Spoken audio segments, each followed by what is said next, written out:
Hi good evening everyone. I hope you all are doing great. तो आज की video ये है question number 2, same scope of total income. तो देखते हैं यहाँ पे क्या लिखा है। Compute the income of mister Kaka for the assessment year 20 to 23, और बोला है कि रेसिडेंट भी है और ऑर्डिनरी रेसिडेंट भी है। तो नाउ विल चेक।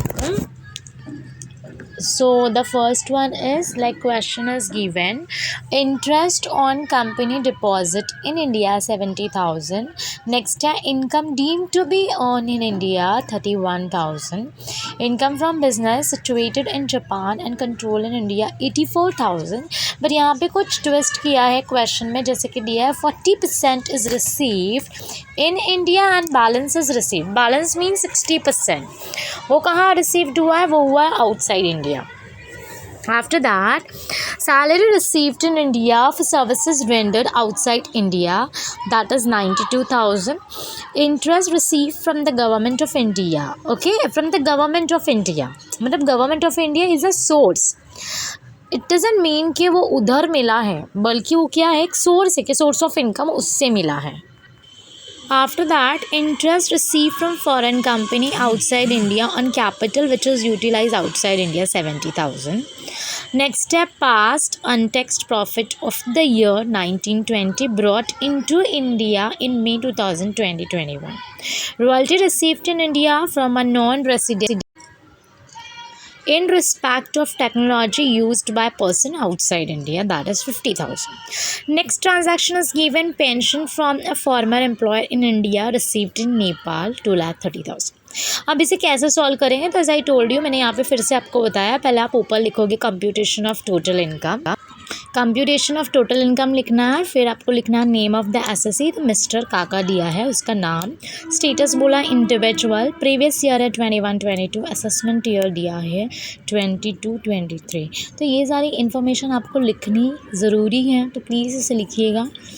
इसके बिना आप क्वेश्चन स्टार्ट नहीं कर सकते हो। अब इसे कैसे सॉल्व करेंगे? तो हमारा जो फॉर्मेट है वो सेम ही होगा। Particulars, resident and ordinary resident, resident but not ordinary resident and non resident. पहले है interest on company deposit in India 70,000। India बोला है, इट मीन्स कि ये तीनों कॉलम में आएगा, right, India to India. Second है income deemed to be earn in India, है ना, अर्न करेगा कहाँ पे? इंडिया में, that means it's a Indian transaction, India to India.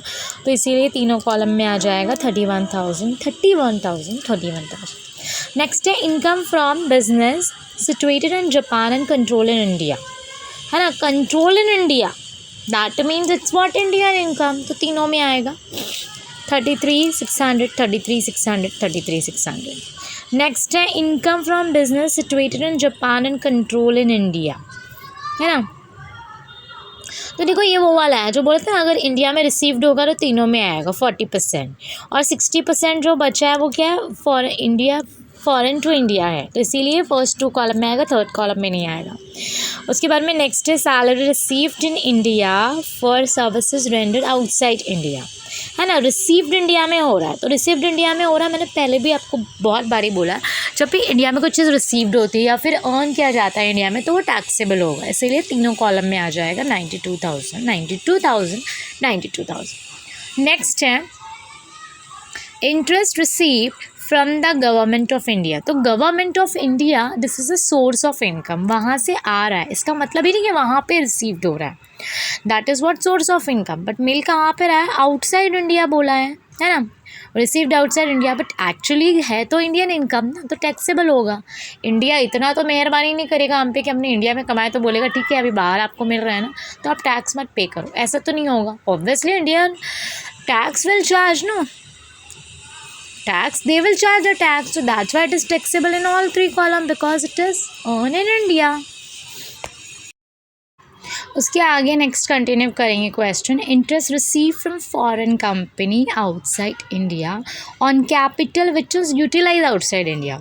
मतलब क्या आउटसाइड इंडिया ही है बोला है क्लियरली, जहाँ पे वहाँ पे इन्वेस्टमेंट किया था वहीं मिल रहा है, that means it's a foreign to foreign transaction, right.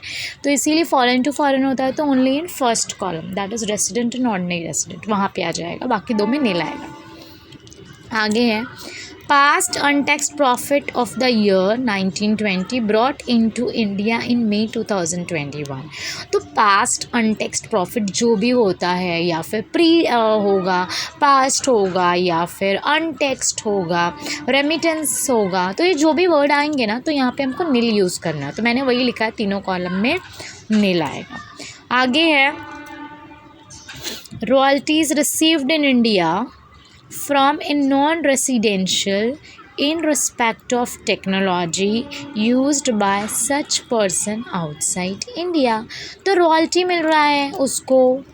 अब रॉयल्टी मिल रहा है वो कहाँ मिल रहा है, बोला आउटसाइड इंडिया मिल रहा है। तो ऑब्वियसली अगर आउटसाइड इंडिया मिल रहा है, बट वो है किधर पे, रॉयल्टी रिसीव्ड इन इंडिया है, कहाँ मिल रहा है, इंडिया में मिल रहा है।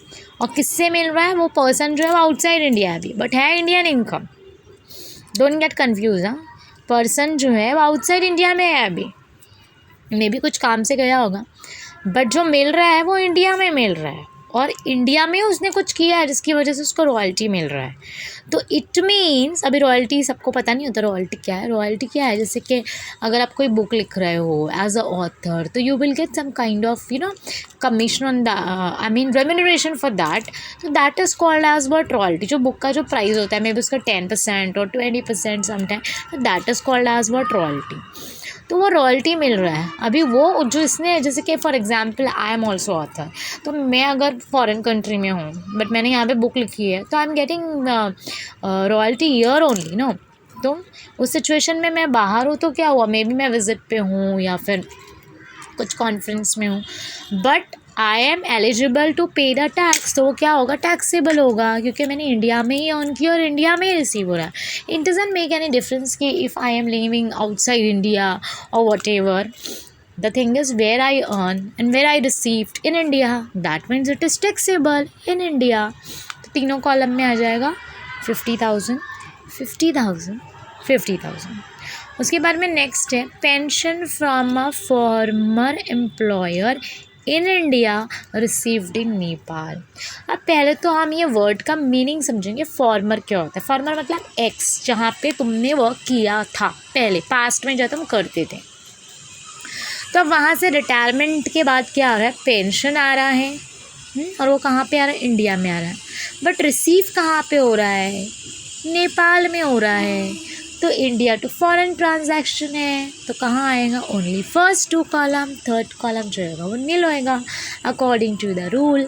अब क्या करेंगे, अब हम ये सबका टोटल लेंगे। पहले फर्स्ट कॉलम का लेंगे, देखो वर्टिकल लेना है, हॉरिजॉन्टल नहीं लेना है, रो में नहीं लेना है, कॉलम का टोटल करना है।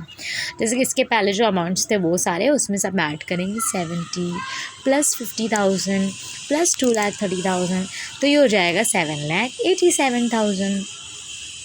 सेम वे हम सेकेंड कॉलम का टोटल करेंगे, मतलब resident but not ordinary resident का। तो उसमें जो भी अमाउंट है पहले वो आएंगे, प्लस 50,000 प्लस 2,30,000, तो ये आ जाएगा 7,17,000।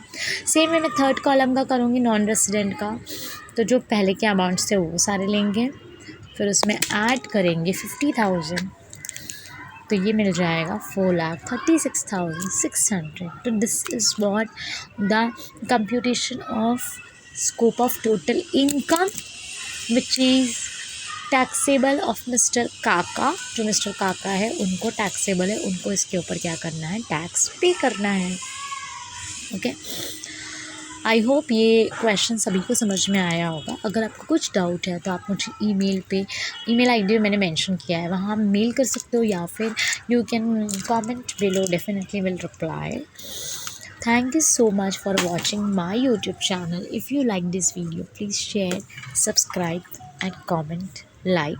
Don't forget to press the bell icon for future update. Thank you once again for watching my YouTube channel. Thank you so much. Stay safe. Take care. Bye everyone. See you soon with a new video. Thank you.